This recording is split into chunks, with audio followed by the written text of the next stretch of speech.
جماعت احمدیہ کے ایک ممبر مبارک احمد صاحب وہ گلی گلی نگر نگر گھوم رہے ہیں اور کہتے ہیں کہ میں امن کا پیغام لے کے آیا ہوں مرزا مسرور صاحب کی طرف سے۔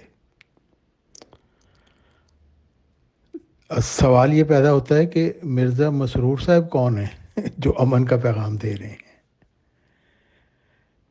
مرزا مسرور صاحب اس مرزائی خلافتی گدی کے خلیفہ ہیں جس کی بنیاد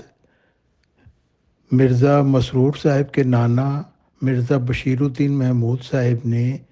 1956 میں رکھی تھی،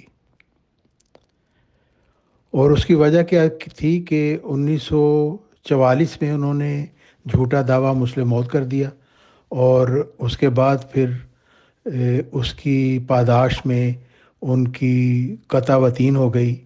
ان کے گلے پر چھری پھیر دی کسی شخص نے آ کے، جو اللہ تعالیٰ کی مشیت کے تحت ہوئی تھی۔ اور پھر ان مرزا محمود صاحب کو یہ لگا کہ اب شاید وہ نہیں بچ سکیں گے، تو انہوں نے سوچا کہ میں کیا ایسا طریقہ کروں کہ مرزائی خلافت میرے خاندان میں ہمیشہ رہے۔ تو انہوں نے پھر پوپ کی طرز پر دھوئیں کے بغیر ایک مرزائی خلافتی گدی کا 1956 میں قیام کیا، اور یہ خلافت حقہ اسلامیہ میں انہوں نے بتایا ہے کہ اس کی وجہ یہ تھی کہ ان کو ڈر تھا کہ حکیم نور الدین صاحب کے بیٹے عبد الوہاب اور عبد المنان کہیں خلافت پر قبضہ نہ کر لیں۔ اور پھر یہ مرزا مسرور صاحب کی اپنا یہ حال ہے، لوگوں کو امن کا پیغام دیتے ہیں لیکن اپنے خاندان کے اندر امن قائم نہیں کر سکتے۔ مرزا طاہر صاحب کی نواسی جو مرزا مسرور صاحب کے ماموں تھے، اس نے مرزا مسرور صاحب کو آ کے بتایا کہ اس کا باپ جو مرزا ناصر احمد کا بیٹا مرزا لقمان تھا، وہ 20 سال تک اس کے ساتھ جنسی زیادتی کرتا رہا، حالانکہ وہ اس کا باپ تھا، اور اس کے علاوہ دوسرے لوگوں نے بھی اس کے ساتھ زیادتی کی، جس میں مرزا مسرور کا سالہ محمود شاہ، جس کو وہ لفنگا کھوتا سالہ کہتی ہے، وہ بھی اس میں شامل تھا، اور بھی لوگوں کا نام اس نے لیا۔ تو مرزا مسرور صاحب اس کے ساتھ انصاف کرنے کے بجائے اس کو کہتے ہیں تم چپ کر جاؤ۔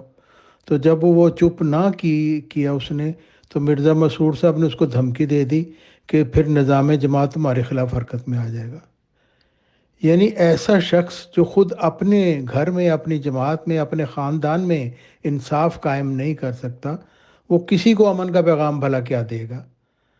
تو یہ مرزائیوں کے لیے سوچنے کا وقت ہے کہ یہ جو آپ ڈھونگ رچا رہے ہیں نا امن کے پیغام کا، تو یہ امن کا پیغام نہیں، آپ تو مرزائی خلافتی غلامی کا پیغام دے رہے ہیں کہ آؤ مرزائیوں اور دنیا کے لوگوں، مرزا خاندان کے اوپر اپنی جان، مال اور عزت قربان کر دو، اور اس کے بدلے میں کبھی طالب انعام نہ ہو۔